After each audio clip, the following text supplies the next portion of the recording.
Hello. Thank you all for being here. I know that it is very exciting for all of us to be here with Roxane. I want to congratulate you on your recent... She's like, who?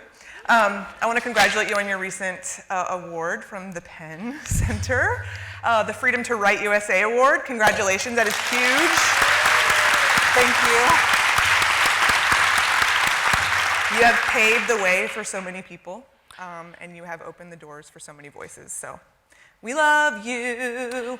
Oh, I didn't know you could sing. I can sing, and it will happen a lot throughout this interview. Oh, excellent. There's nothing better than impromptu a cappella. Okay, good. I'm glad you feel the same way. Oh my God, it's like pitch perfect. 3. So, Roxane. Oh my God.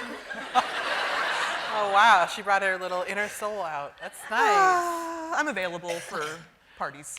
I just want to start, I want to kind of get right into the nitty gritty, like a real issue. Okay. That you've been kind of cagey on. Yeah. Why the hell aren't you straightforward about how many N's are in your first name? That's an excellent question. I see 2 N's, I see 1 N. Sometimes my husband texts me with 3 N's in it. Yep. He texts about you all the time. Oh. How many freaking N's are in your first name? 1. There's just one N. It's crazy. I know some of you have tweeted about this event tonight and there's 2 N's. She's gonna find out. I am. It's crazy. My parents are rebels. They are. They are. They I went always against feel the like grain. it's good news when someone's name is not spelled the way that it's supposed to be spelled. Yeah, I mean, I think it's like now I can remember. religious or something. Yeah. Honestly. I want to talk about how grateful we probably both are to be able to write. Yes. Even though we're not men. Yeah, thank God. Yes. I'm just wondering like how you are able to write over your vagina. Well, it's a 3-step process. Okay. First, I insert my vagina into a drawer and just separate myself from that confusion. Yours is detachable? It's totally detachable. It's sitting at my hotel right now. That's why I'm able to converse. So those of you who wanted to do selfies with the vag, I'm sorry. Yeah, meet me at my hotel later. But you know, it's funny, when you're a kid and you're raised in a loving household where you're encouraged to become anyone or do anything, it never crossed my mind that my gender was some sort of social impediment to anything, let alone writing. And so as an adult, to see the barriers in publishing and in life that women face has been really frustrating, because when I write, I mean, I'm a woman, and I'm actively a woman, and I'm a Black woman, but I'm also just free, and I can do whatever I want on the page, and nothing can hold me down, and I love that. And so it's interesting to sort of negotiate that balance. Don't you think there are those obstacles that we accept, that we don't even know are obstacles? Absolutely. I think that there are a lot of issues in our culture that we just take as standard, as default. Oh, I'm a woman, so I can't do X, Y, or Z. And so I don't like being told what to do. And so I always try to push back against those things. But it is interesting for me to see, even though I advocate for gender equality, to realize the ways in which sometimes I just accept the status quo. And I don't even question it. And that's really interesting. I see that a lot at work, because men in the academy love to tell women what to do. They do it for... You know who you are. Oh, you do. They do it for sport, and it's interesting to see how many older men sort of treat me like a graduate student at work. And I'm like, I'm Dr. Gay, get your shit together.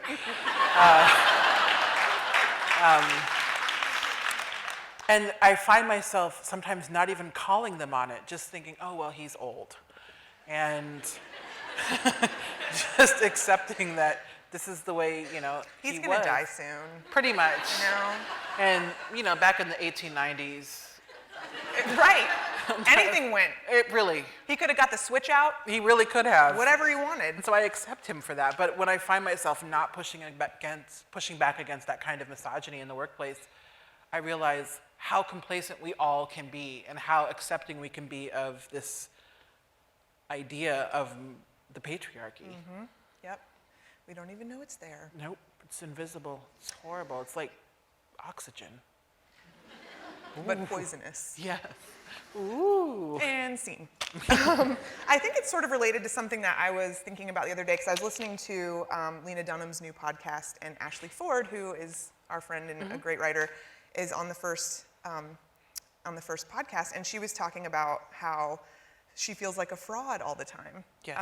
And how she's worried she'll be found out. And she's a very talented, wonderful person, but she feels like a fraud. And I'm wondering, is that something that is, do we feel like that's something that is more intense as a female creative than as a male creative? Do men run around worrying that they're frauds? Do you worry that you're a fraud? Oh, absolutely. I deal with imposter syndrome all the time, where I just feel like, when are they going to figure it out that I'm just me? We figured that out already, right? Damn it. And we love it. It's really hard to overcome. And then I look at men, and I'll use the Republican Party as an example.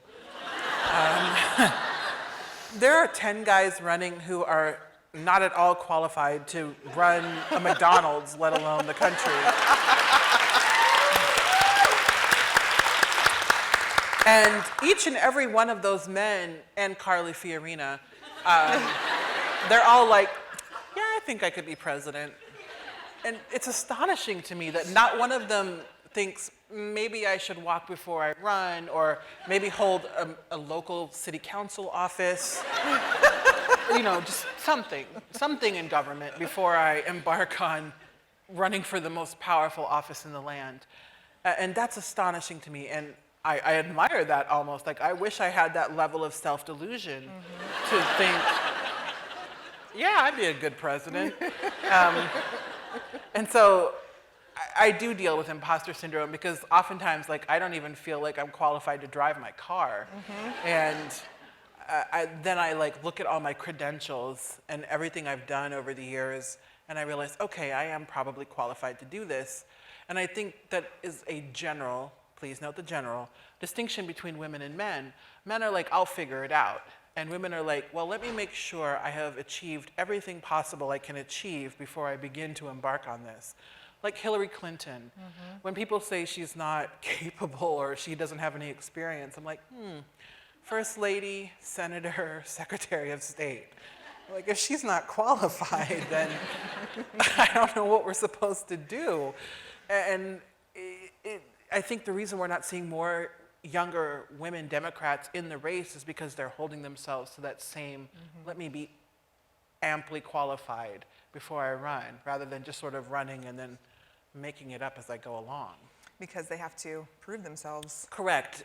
Even looking at Carly Fiorina, who is special,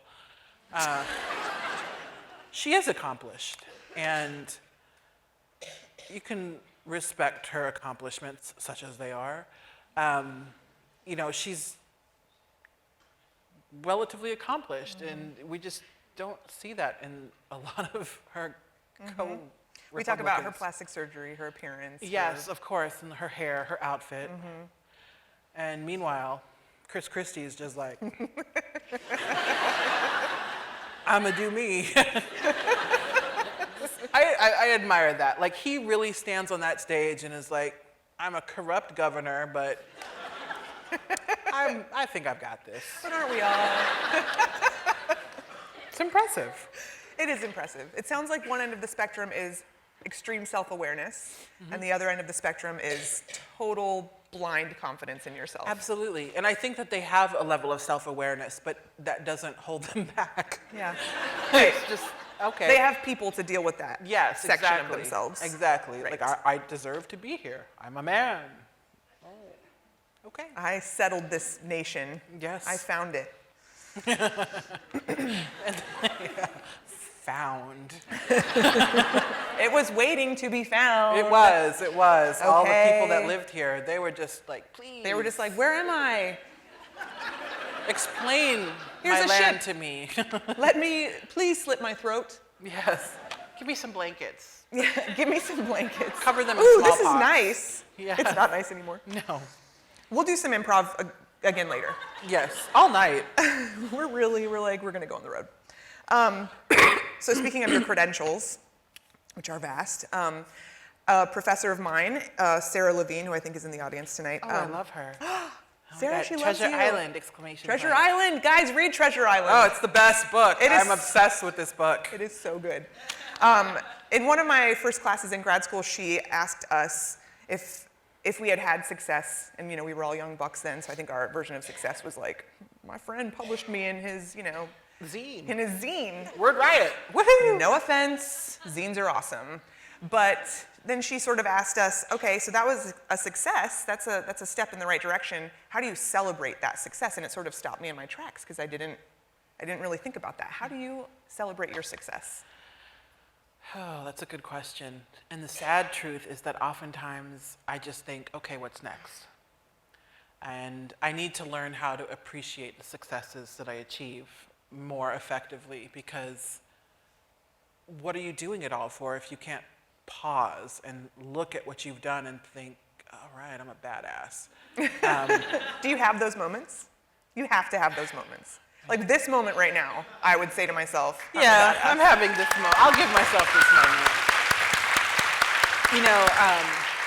I don't allow myself to have these moments a lot because I'm always hounded by this sense that people think, oh, and it's just, I think, a lot of trauma for being Black and a woman in a world where people think those are the things that help you achieve your success rather than the fact that I work my ass off and I'm rather smart. Mm-hmm. And so I don't think I allow myself to celebrate the success because I think I have to do more, I have to do more, I have to do more to get a fraction of the consideration. Mm-hmm. And so I'm working on learning to enjoy the successes. Good.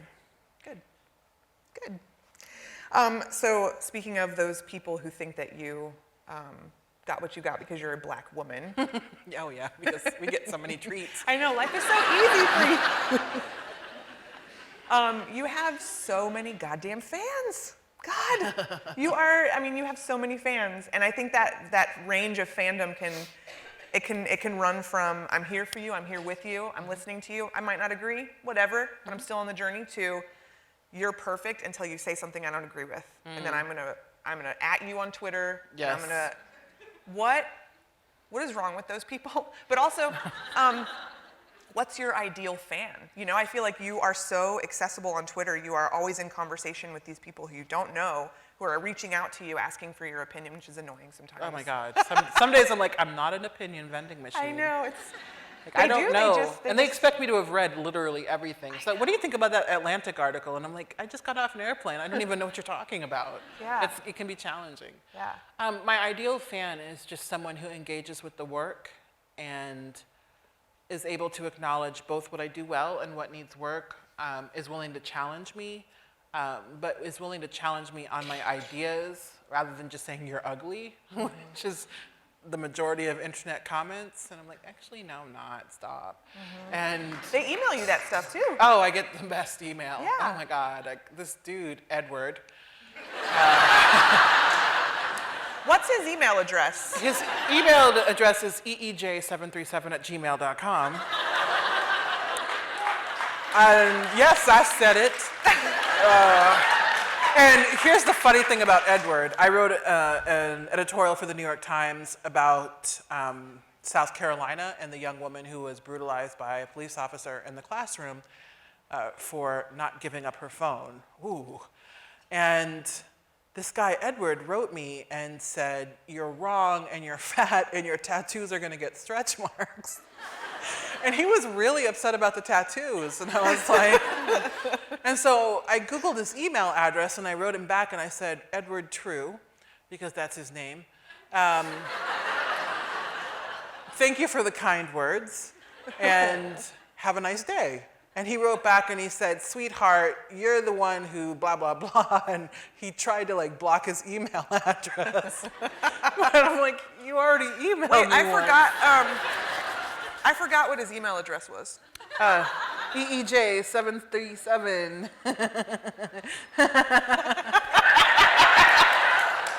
I'm sorry, but these men are terrible. They're so mean and they're so scary because you never know which one's going to pull out a gun at an event.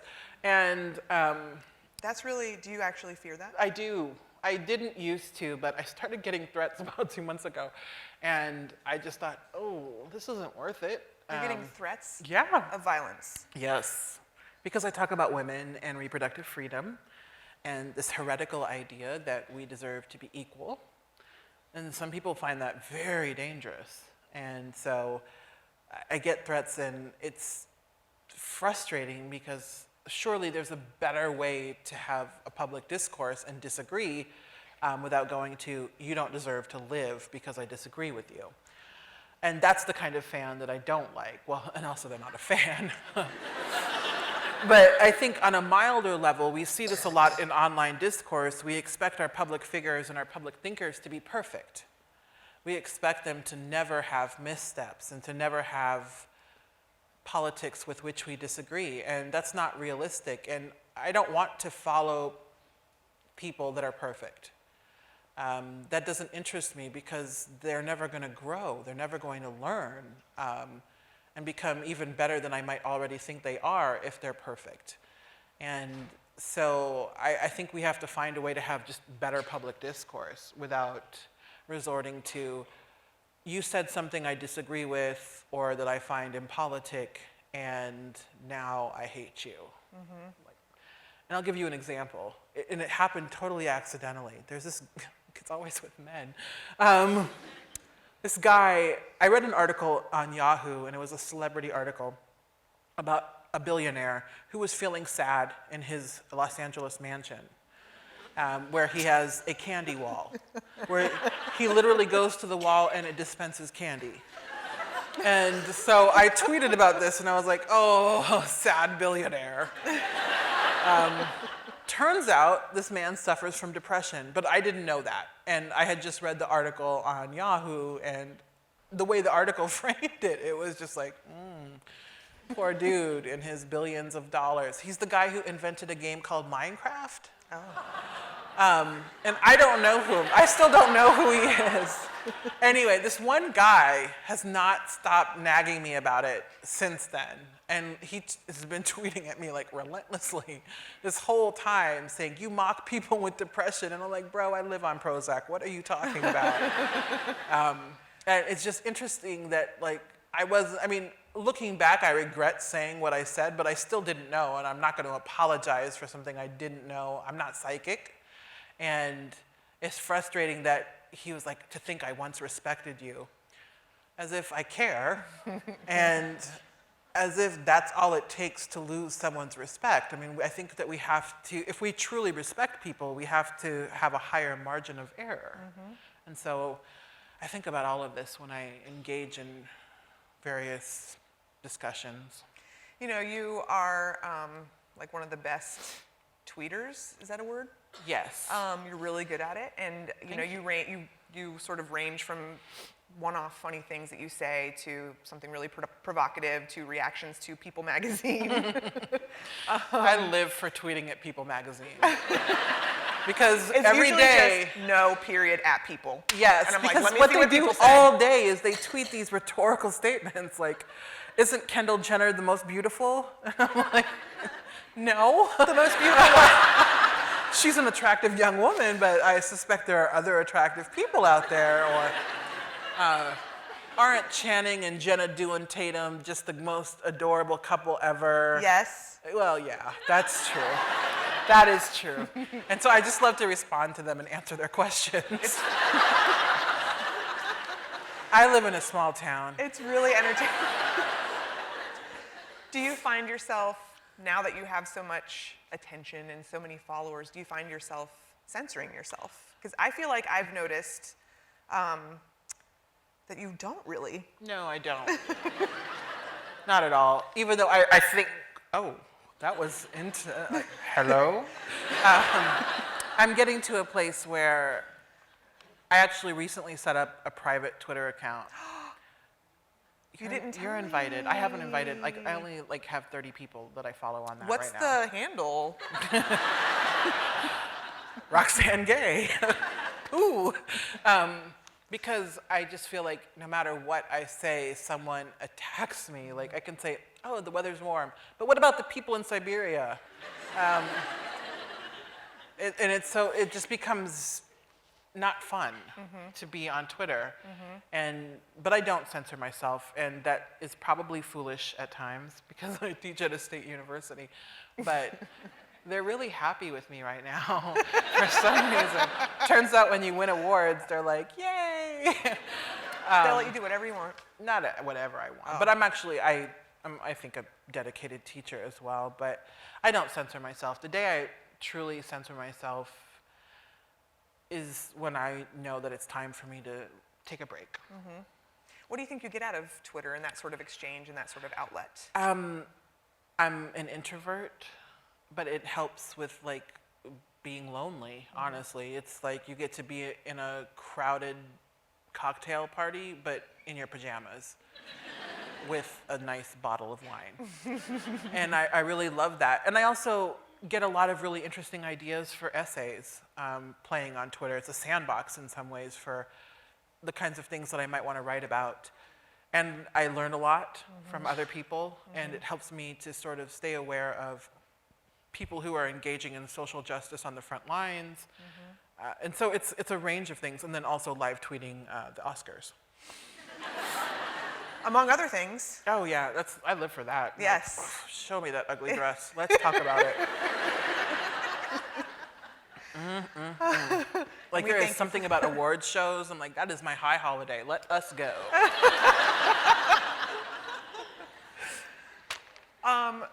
Let's move to your actual writing. Oh, okay. Is that okay with everyone? So you have published short story collection, you've published a novel, you've published your collection of essays. You are now working on a memoir. Yes. Called Hunger, out next year, June 7th. June 7th-ish. It's not done being written yet. How have you found that process different, writing that memoir? Hunger is difficult because I never thought I would write a memoir. I'm not that interesting and I'm 41, like maybe I should have a few more years under my belt, but it's actually a memoir of my body. And so it's difficult to expose myself in that way. But one of the things that I'm writing about is that when you're obese, you don't have any secrets. In the way that, like, I think if you're a drug addict, a functional drug addict or an alcoholic, you can hide your issue. And when you're obese, you can't hide it. Your body is on public display, and your body then becomes a public text. And so to sort of explain that and pull apart that experience is more challenging than I thought it would be. It's makes me feel exposed. But I also know that it's the right thing to be writing right now because I'm so afraid of it, and it's so difficult. So I know, okay, this is probably the right book for me to be working on. So is that what compelled you, this sort of inner desire to take that public text and turn it around and make it yours? Absolutely, to just sort of say, every body has a story, and this is one body's story, and then to look at the broader cultural discourse around the obese body, and how, especially with women, we categorize the body in such interesting ways, and by interesting I mean fucked up, and you know, it's just... I'm wearing maternity Spanx right now. Like, we talked about how fucked up that was earlier. Could you imagine that we live in a culture that invented maternity Spanx? The one time you get to be fat, and like Spanx is like, let's contain that. And so I'm very interested in the ways in which women's bodies are regulated, and how the bigger you become, the smaller your world becomes, because you are constantly measuring spaces and wondering, how do I fit in here? And what are people thinking, and how are people judging me? And so it's interesting to just really look at that and to take control of the narrative in some form or fashion. Is there anything that you are excited about talking about? You know, you're going to be asked about the book endlessly leading up to it. No. Nothing that you're excited about? I'm not excited about it because, so for example, I did an interview with a Chicago newspaper recently. Yes. And the headline was, "Chewing the Fat with Roxane Gay." And I was like, really? After everything I've done? Like, I'm reduced to a pun? That was difficult. And so I'm dreading the publicity tour for this book because I know it's going to just be an endless string of bullshit. But I also think it's necessary. I think a lot of women and men and transgender people who have unruly bodies are going to, I think, find something to relate to. And so I'm going to do it. You're preparing yourself. Oh, I am.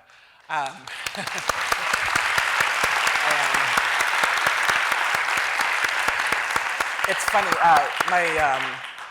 my girlfriend is planning, we're gonna have a drunk party where we write all the shitty headlines that are probably going to happen so that I can be prepared. It was her idea, it's really great. I was like, what? That's so smart. But yeah, so we're gonna do that next week. Which is good. Will you tweet those? Oh, hell yeah. Okay, good. Yes. Just to sort of, I think when you put out sort of some of the difficulties in advance and prepare yourself, it'll be easier to tolerate, like, in the moment. Yeah. But I'm still glad to be doing, that's not gonna make me not write the book, so. Yeah. Has anything felt cathartic to you? Have you felt like Yeah. you've exercised anything? I think I have. It has definitely helped me to understand sort of how do you, like, the biggest question my parents have had, because my family's all very supermodel fit and it's horrifying. It's like, they're like, what happened?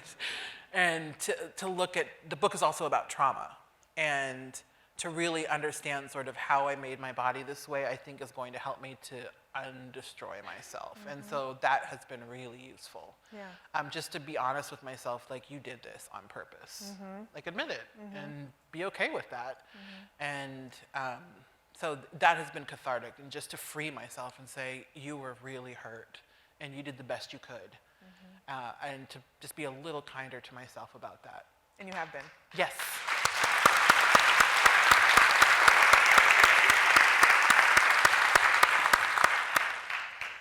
So we talked about expectations that are put on women in their bodies and how Yes. they look and their appearance and their maternity spanks, but I look good, right? Yes. I think you look fantastic. And can we talk about the shoes?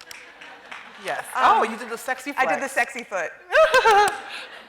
I think a lot of times women put that pressure on themselves. Yes, but and we why? put that on each other, right? And why do we do that? Why do some women also claim to hate other women or hate feminists or not understand what feminist means? I'm a humanist, I'm not a feminist. What the hell is that about? Well, geez, let's take that one thing at a time.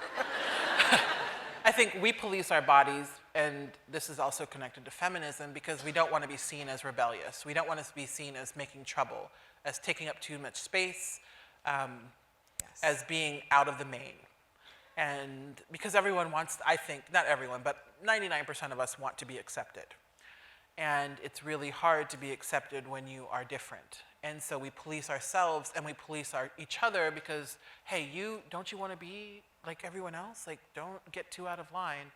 And I think that's why some women struggle with claiming feminism, because to claim feminism, unfortunately, has this strange stigma, and a lot of women think that it then sets them apart as troublemakers, as man-hating, and that's not what it's about. It's actually not really about men at all.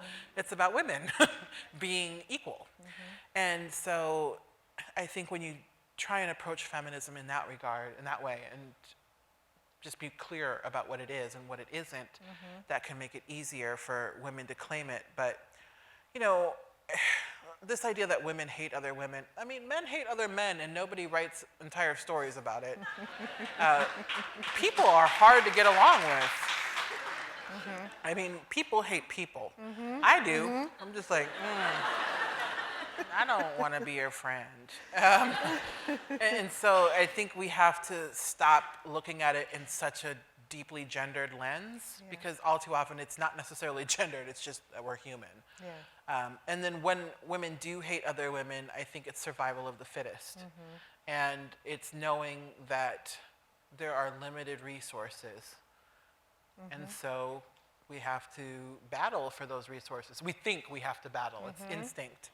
And I just try to embrace all that and just say, let's be friends. Or at least let's be frenemies. We can do it. We can. We can. Do you think feminists are better allies for the world as a whole? And how do you? God, that's a good question.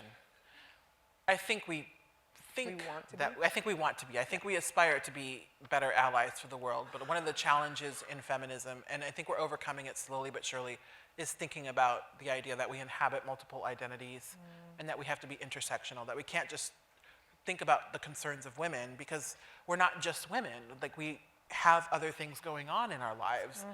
And so once we fully embrace the idea of being intersectional and understanding that we inhabit multiple identities and that those identities shape our concerns, I think we'll be better at this idea of allyship. But I also think we have to move beyond allyship. Because ally implies this is your struggle, not mine. And so I'll stand on the sidelines and clap and support you, but I'm not going to get my hands dirty. But let's talk about that. Okay. What do you think it means to be an ally? Like, if I'm a good ally, does that mean I'm not interfering with you? Or is it that I'm listening to you? It depends. I am just done with the term myself. I'm done with allyship. Either this is your struggle or it's not. And if it's not, then just leave me alone. And listen more than you talk. But I think for those who are still invested in allyship, the definition really depends. I mean, it just differs into what that group needs. But I do think a lot of it involves listening and saying something and not being silent in the face of injustice, whether it's a group of guys and one of the friends makes a really crass, objectifying joke that's beyond just like friends, hey, say something. If you're an ally, you're going to stop that, or you're going to at least say, that's not okay. Rather than just saying later, so many men email me afterwards and saying, I was in this situation and my friend was doing X, Y, and Z, but I didn't say anything and I felt bad. And I empathize with that because I think it's hard to stand up for what's right, but good allyship means sometimes making yourself and others around you uncomfortable. And we have to be okay with discomfort to create change. So if we move beyond allyship or move further, where does that take us? I think that takes us to, I'm really interested in solidarity and just standing unified, being okay with difference and embracing difference, but having common goals. And I really hope that we can get there. I really hope that we can look beyond ourselves and our individual concerns to think about how we can stand together and not feel diminished in doing so. Do you think that sometimes people make mistakes in trying to be an ally or trying to be in solidarity? Yeah. They speak for you, or? I think sometimes allies move to the front of the stage and think that the spokesperson or the savior, and a lot of people don't need to be saved. They can and will save themselves if they are given the opportunity and if they're given the necessary resources. So another thing allies can do is to help provide resources and to help provide platforms for people to speak for themselves and to advocate for themselves. Beautiful. Thank you. I think we have to turn it to the audience now for questions. Sure. Hi. Hi. I'm an aspiring essayist, and I have received a lot of rejections lately, which I know is par for the course. But one thing I find really frustrating in nonfiction writing that in academic writing you don't get is that in academic writing, when they reject you, they also tell you everything that's wrong about what you did. In creative writing, it just tends to be, oh, you're not right for us, goodbye. Yeah. So what advice could you give to folks who are trying to figure out what's not working in their writing without getting feedback and just rejection? I mean, join a writing group. Okay, other than that. I mean, you need other opinion. I mean, ask someone. Or I think that really good writers can look at their own work and find the deficiencies. A lot of times it really is fit. As an editor, I can tell you it really is just fit. Writers are, and I say this with love, as a writer, a dime a dozen. Like, we're everywhere. It's an infestation. And so it's really hard to, it can be really hard to get published. That said, I think anyone can get published. And so part of it is persistence. When I first started out, I got rejected constantly. My blog was called "I Have Become Accustomed to Rejection." And I would just write about the rejection and get in my feelings about it and then move on, hopefully. But I also learned to take a hard look at my work and say, did I look outward as much as I looked inward, for example, in a personal essay? And I think that's the key question for essays. And is this both timely and timeless? Those are the two things that I think determine a lot of essays, because this hot take economy is very frustrating. You have to churn something out and you get $50 for it, and you have 6 hours to put it together. But you also want to think about longevity and how this piece can withstand the test of time and the ever-evolving news cycle. And so a lot of times I will go back into my essays and look at that idea of timelessness and see if I have truly explored the issue as thoroughly as I could and looking beyond the moment. But it is hard when you're in the face of so many rejections and no one will tell you why. And having a mentor helps too. Someone you can go to and say, help me. And I just wanted to say that What We Hunger For really inspired me a lot, so thank you for writing that. Oh, thank you very much. Hello. Okay. So we're students at Whitney Young High School, and this year we started a club called Acting for Gender Equality. And last year we put up posters around our school that said, "I need feminism because," and gave a variety of reasons. And the backlash we received from our school was really disheartening. And some members of our school community defaced our posters with various pictures, and others wrote out, printed out, "I need men's rights because," and gave various reasons. Or they fact-checked our statements that were very subjective in general. And so we're wondering, how can we deal with the backlash that comes with trying to take a stand, and how do you get over the rejection of your peers? Oh, that's a great question.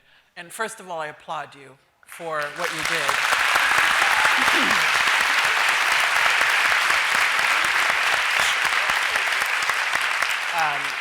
To be in high school and to take a stand like that when social currency is so important and your peers are so evil is... I mean, it's amazing. And that's the reason, I write. That's the kind of thing that just humbles me and makes me think, yes, okay, get over yourself and keep doing what you're doing. I think the reality is that your peers created that backlash because they felt threatened. And when people are scared, they act badly oftentimes. And so I think if you look at that and just have some pity for them, it makes it easier to deal with the backlash. There's no easy cure. I wish I could tell you that there's a magical cure for being rejected by your peers and the kind of cruelty that you get when you dare to stand up for gender equality. There isn't. The only balm for it is knowing that you are on the right side of history. And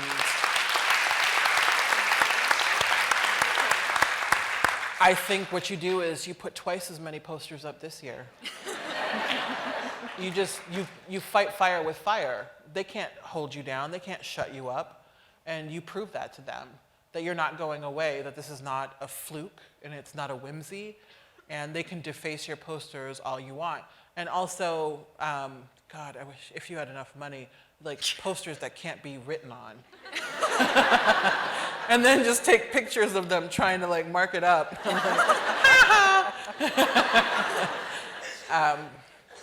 But, I say keep fighting the good fight. And also make sure that you have a support system, whether it's family, friends, just make sure you have a support system and people who will let you cry when you need to cry and who will say, you're doing good work. You need a support system. I could not do this without my support system. Thank you.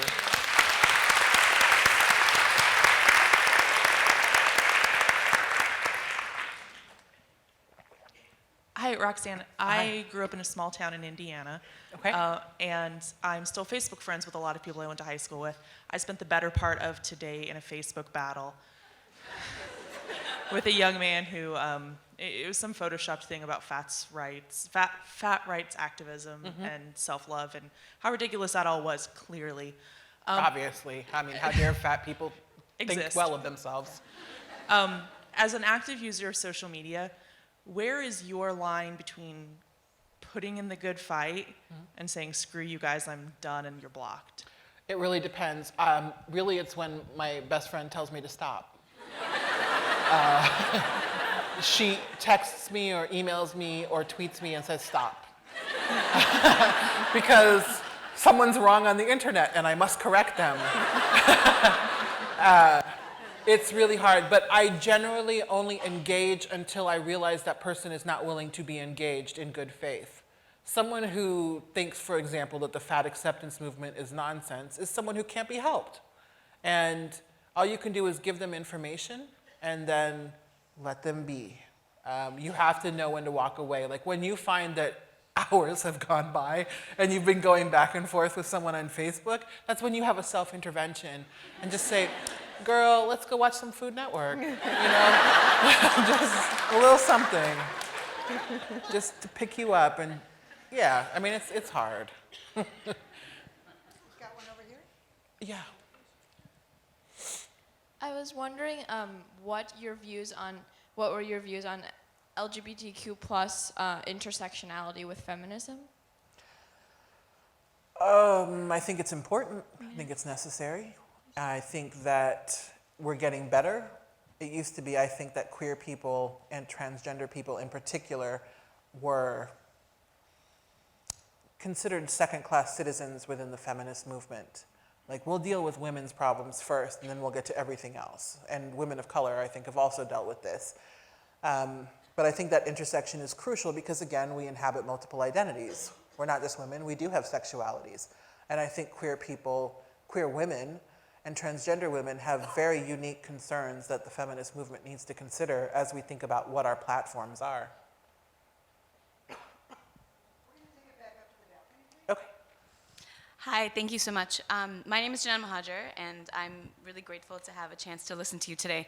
To kind of follow up on the intersectionality question, I was actually wondering about the intersectionality between being a feminist, coming from a community of faith and of really deep faith conviction, and also thinking about the role of being an ally to survivors. So Yes. just to kind of give you a really short background, there was a case in Chicago about 6 months ago where a very prominent scholar was accused of sexually abusing a young woman, and a group called Heart Women and Girls, who was founded by my friend who's up there, and I'm one of her allies, came out to support these survivors, and we were in the New York Times and really got a lot of backlash from our own community, and we're kind of figuring out what it means to both be an agitator while having a lot of love and being really committed to the community that you're from in the face of something like sexual abuse. So I'm kind of wondering what thoughts you have of how to balance those roles and how to deal with that intersectionality of both being committed and also being an agitator in that sense.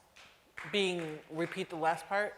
Of being the person who calls out your own community and Yes. at the same time, you know, identifying with that community deeply and Yes. considering yourself to be very much part of it and loving it.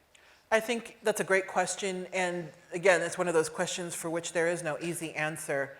But I think that oftentimes we come from communities that are flawed, but we also identify, like I'm a Haitian American, and I identify very deeply with being Haitian. In fact, at the last event I did, someone asked me about homophobia in the Haitian community, which is a problem. And it's very difficult for me to call that out because I think my people are already so marginalized. Do I need to pile this on them too? But yes, because until we have the recognition that we deserve amongst our own people, we are nowhere. And so I think it's a fine balance, and it's a lonely place to call your own community out, but still to identify very strongly with it. But I also think we are the best equipped to call our communities out, because we're not outsiders who are coming in with outside ideas. I think that this kind of agitation must come from within, and that to be responsible members of our communities is to not only appreciate the good in our communities, but to call out the bad. And I think that over time, even in these communities that have deeply held beliefs that can be problematic, the more of us that try to create change from within, the more we actually create change. I have rarely seen change happen from without. Because when it's outsiders trying to change our communities, we circle the wagons. Because it's a defensive posture, because I think that marginalized communities have been attacked for so many things, that how dare you come and tell us that we're living our lives wrong? You don't get to do that. And so I think it's a lonely place, but a necessary place. Thank you. Thank you.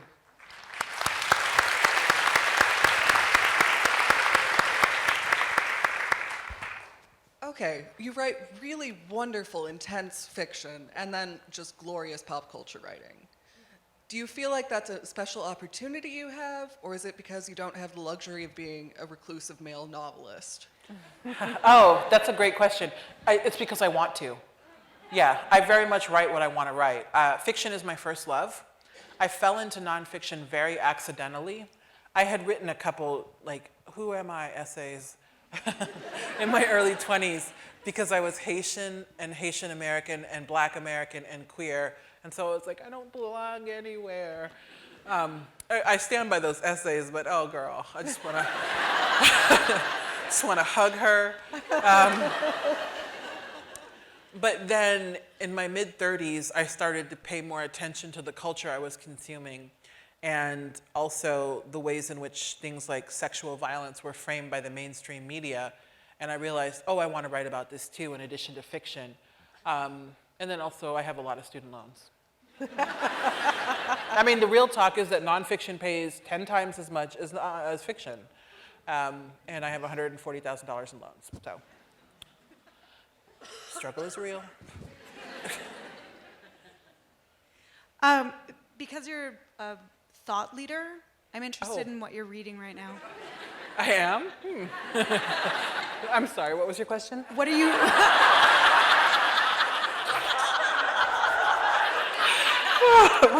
I'm such a dork. Who are you reading right now, or what are you reading right now? Yeah, I just finished a book of poetry called The Sable of Venus by Robin Costa Lewis, which is a stunning book of poetry that I think is going to win the National Book Award, and I hope wins the Pulitzer. I am also reading, I just finished another book of poetry called Fat Daisies by Carrie Murphy. I try to read a book of poetry a week. And in terms of fiction, I'm reading a book called Planetfall, which is a science fiction book by an English woman named Emma something. And nonfiction, I'm all over the place, but I just finished Gloria Steinem's My Life on the Road last week because I did an event with her. And, you know, humble brag, as one does. And that was really good. It actually, I didn't know a lot about her before they invited me to do the event. Bad Feminist. And Bad feminist. so I really appreciated reading the book. And then I just reread Ta-Nehisi Coates' Between the World and Me, which I highly, highly recommend for, it's a letter from a father to a son in the vein of James Baldwin about the black body in contemporary America. And I'm reading it because I want to write something essay length for black women. And what of the black woman's body? And we don't ever hear about it. And or we do in moments like when Sandra Bland dies or is murdered. And so I think it's great that we have so many testimonies to the challenges of the black male body, and those challenges are very real, and we have to hear the testimony and fight for these men. But I also think we need to fight for ourselves as black women and have our narratives about how our bodies are overly sexualized or desexualized, defeminized, and treated with equal violence. And so that's what I'm reading right now. Hi, Roxanne. Hi. I'm also a fellow Haitian, so whoop Ooh, whoop. sac passe. But actually, that's kind of a perfect segue into my question. I think that Between the World and Me is getting a lot of like visibility and talking right now. And I recently finished it, and I'm thinking back to your book of essays and your critique of Junot Diaz. And yes, he's writing from his experience, but can't we kind of push him to challenge and to, you know, just do better? And so I think about Coates's book, and great writer, and yet it's, I think, and I'm also a community activist, so I'm thinking about how women's stories get lost a lot, and like the Say Her Name and campaign in particular. Sorry, this is kind of long-winded, but so I wonder just, do you also kind of critique Coates in that same way at all? Just, yes, he's writing from his personal experience, but also how do you, especially because it's kind of this book that's being understood as like this is the Black experience currently, and there's this whole like trans women, you know, cis Black women, like where are our stories in that? And I think his response to that, his defense to that has kind of been, you know, I'm just writing from my experience, so I just wonder if you could speak to that. Yeah, I think the critique isn't against Coates. I think the critique is against the audience who wants to consume it as singular and as the Black experience story. And he's not the problem. He wrote his story. And he wrote what he knows of what it means to be a Black man. He can't write about what it means to be a Black woman because he does not know. And so I think we have to challenge people who read this and think, here is the voice of Black America. And this is what happens whenever we have a Black scholar who rises to his level of fame. They become the spokesperson. You can only have one at a time. And that's the frustrating part, and that's what we have to change, and that's why we have to have more people publishing. And I also think, you know, what is his responsibility? I think his responsibility, again, we put unfair burdens on people of color, like that he's supposed to solve a problem that is actually cultural and very much deeply embedded within publishing as well. It's not fair. It's not his job. That said, I think that he can and does promote the work of people who are giving voice to trans women, to Black women, to cis-bodied Black women, so on and so forth. I think we can use our platforms to encourage other voices and to give attention to other voices.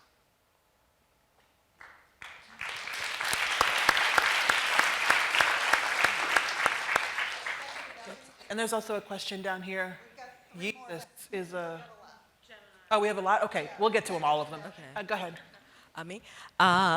I read your book, Bad Feminist, really enjoyed it, and it provided me with the best definition of respectability politics that I have seen. And I'm thinking about it a lot right now because I'm reading The Rebellious Life of Rosa Parks, and I see, you know, respectability, and she was the right one. And I'm wondering if the term respectability politics is being used sometimes to shut down conversations. Where there's a more, you know, I know we get into, well, you're blaming the victim and you're putting the onus on that person if they just change their behavior and if they just act right and straighten up and fly right, nothing will happen. But sometimes I see it as it's either all or nothing. Is there possibility a more nuanced conversation around it? I think anything is possible, and I do think we need a more nuanced conversation. I think that we really need to accept that people are human, and that we can rally around causes that affect flawed people. We've seen this, especially last year was brutal for Black people. The police were just like, target practice, yeah. I mean, it was just really sickening. And every single time, the history of the young man or young woman was brought into question. She was drunk and knocking on doors in the middle of the night. And? Like, why is that shaping whether or not we consider someone respectable or not. So I think we actually have to, in many ways, do away with this idea of respectability. It's the same that we're always looking for innocence, as if that's possible, as if that should be the measure of a man or a woman. It shouldn't be. I think we're having the entirely wrong conversation. I think we should be looking at, is that a person who exists in the world? Do they have the right to be alive, whether they stole a cigar or not? We're empowering gun owners and our police with the rights of judge and jury when we have a respectability politics conversation. And we also delude ourselves into believing if we're just good little boys and girls, maybe they won't kill us today. And that's simply not true. So I think we just need to reorient the conversation entirely. Thank you.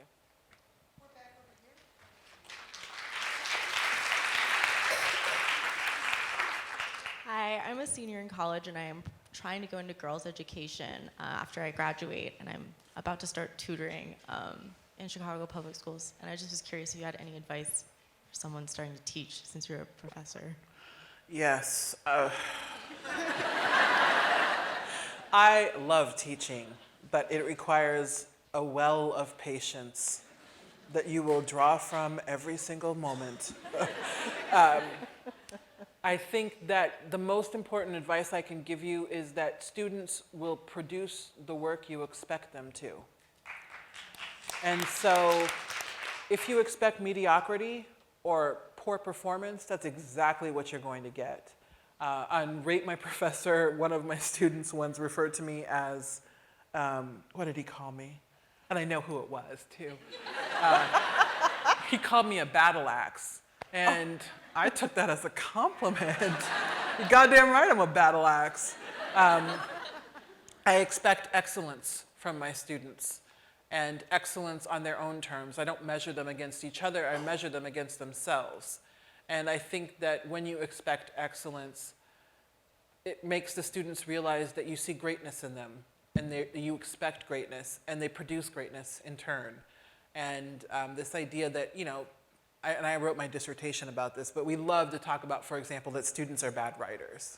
That's the favorite thing that teachers love to talk about. It's a fetish. Like, oh, students can't write. I found a New York Times article from 1864, I believe, in which professors were complaining about students not being able to write. And so either we have just stayed dumb for more than a century, or we have unrealistic expectations about what student writing should look like, and rigid expectations. And so I just believe that expect excellence and bring excellence to your pedagogy, and you will do very well. But also you have to be patient, because they are going to try you. They're going to tell you some crazy ass story about an exploding printer. And then the fire alarm went off, and there was some water damage because the firemen came, and then the drywall broke and fell on the printer. And true story, that's why their paper can't be turned in. They will, I mean, I always tell them, if you took this much energy and creativity and put it into your homework, you'd be a genius, man. Yes. As a former student, I'll vouch for Dr. Gay expecting excellence, and yes, it does work. That's Hannah, she's one of my favorites. My question for you is, what advice do you have for young women or people of color who are doing their PhDs and wanting to get into academia and finding that it is in fact dominated by white males in a certain age range? Yes, oh, that age range is the hardest part of my job. I'm just like, is there anyone under the age of 60? Like, what's up? There's nothing wrong with anyone over the age of 60, but when that's all you see in the academy, it's very dispiriting. The thing is, you have to fight the good fight. You have to stay. The more of us that get our PhDs, the better off our students are going to be. They need to be exposed to different points of view and different ways of thinking about teaching. I think we have to tear down the academy as we know it and we're the best equipped to do that. And so you're going to hear a lot of nonsense over the next, you have like, what, 3 years left? Yeah. You're going to hear a lot of nonsense about, oh, the job market is terrible and you're never going to get a job and adjuncting this. And that's kind of all true. But you can't let that keep you. There are jobs out there. You just might have to live in Charleston, Illinois, for example, where we met, or Lafayette, Indiana, where I currently live, or Missoula, Montana. You just never know. You have to be willing to go anywhere, but it's those places, those unexpected places where you're going to be able to make the most change. And the more of us that go, the less lonely it's going to be once we get there. The hardest part is not grad school. Grad school is a cakewalk. The hard part is entering the professoriate and being the only one, the only queer person, the only person of color, the only woman under the age of 100, the only woman, which is shocking in the humanities. Like, how does that even happen? It's the loneliness, and so again, it's also finding ways to stay sane and find community in a system that very much doesn't want us to have community.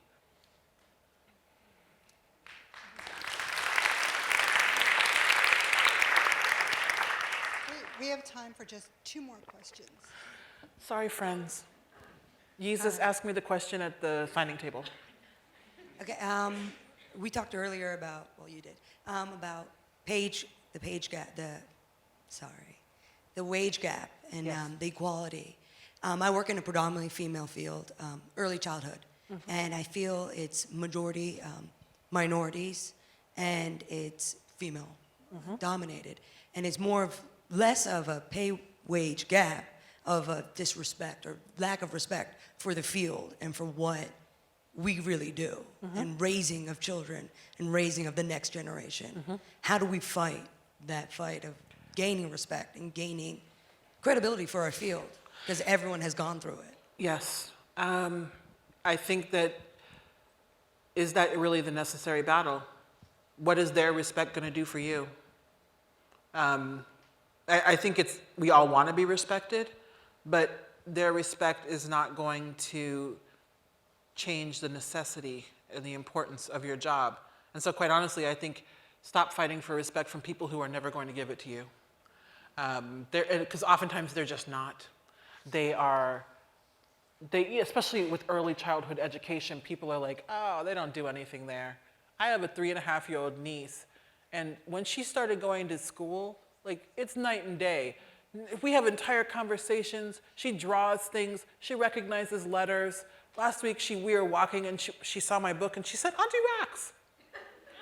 Like, what the hell? You are 3. Have a seat. And so I think that the quality of the work you do and the respect you're going to get is from the children and the ways in which they grow.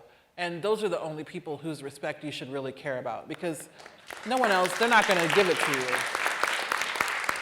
And that's a disheartening answer, but I guess I've gotten to a point in my life where I am just no longer interested in respect from people who aren't willing to give it. I think respect has to be earned, but I also think that there has to be good faith that you don't have to earn it by climbing a mountain. And so I'm just not interested in climbing that mountain anymore. Yes. And this will be the final question of the night. I'm so glad I decided to ask this when I did. So my question is also about academia. So I'm a grad student. I teach math. And so just because it's not, a class in the humanities, still, my students will start having conversations about politics or current events or pop culture.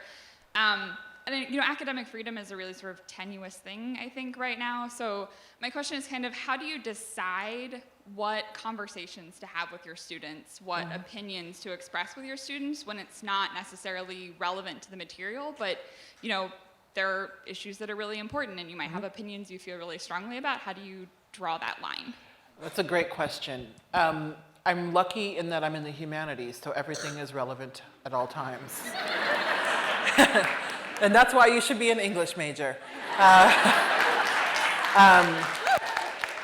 The thing is, I actually don't bring a lot of my opinions into the classroom. I let the students discuss, and I help to shape those discussions.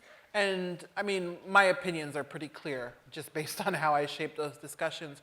But my job isn't to make them think the way I do. My job is to teach them how to think and how to articulate what they're thinking in ways that are persuasive and ways that are effective. And so, because I've taught at schools that are predominantly white and Midwestern, I have taught many conservative students. And that has actually been one of the greatest joys, because I say, okay, it's fine that you have this opinion, but you can't have it because that's what your dad thinks. You have to come up with a better reason than that, because you can't go into the workplace and say, well, my dad hates the gays, so like, that's just not gonna fly. It's always the dad. Well, sometimes it's the mom, but mostly it's the dads. And so I think the challenge is just to shape the discussion rather than to, you know, take your stand in math class. But I think that it's important in the true sense of a liberal education, but, you know, not liberal in terms of humanities, but liberal, wide-reaching, to have these kinds of discussions in STEM classes, because it encourages students to understand that math does not exist in a vacuum. And we live in a world that's connected, and we live in a world of ideas, and so it's important to discuss these ideas. I think you should feel entirely confident in having these conversations. I share my opinions when I feel like I won't get too out of hand. Like, when I won't, like, really just, like, tear off my bra and start marching. So I won't discuss abortion in the classroom at all. I'm just like, I do not want to hear a 19-year-old boy's opinion on this. I'm just like, nope. Not today, Satan. I just, nope. But anything else, I feel like I can be honest about my opinion and also encourage other points of view. And so for every opinion I might offer, I open up the floor to hear others. And I also stress, your opinion does not make me judge you in any way. I want to know your opinion. I am invested in your opinion. And I also make sure that they understand you're not being graded on your opinion. You're being graded on how you articulate it. So that's what I do.